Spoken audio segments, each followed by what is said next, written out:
Well, we have complete coverage tonight. With me tonight is a veteran of the Obama campaigns, Julius von der Laar. Julius knows President Biden and Vice President Kamala Harris. He is now a campaign strategy consultant here in Berlin.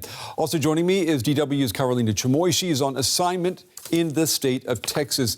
To both of you, it's good to have you with us. Julius, let me start with you. One of the spoils of being president is that you get to construct the narrative when you give a speech like this. So let's dissect this a little bit. As a European, what did you hear as Biden's main message last night?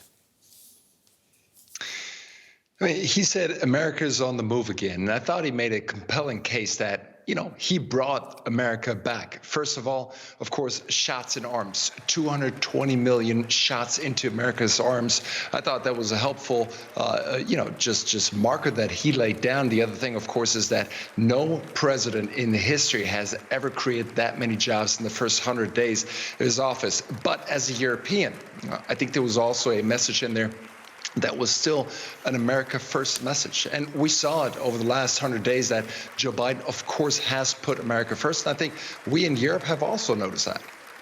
I want us to stay here with the notion of foreign policy. I want you to take a listen to what former U.S. President Donald Trump said about Biden's foreign policy, in particular his policy on China, in an interview on Fox News. Take a listen.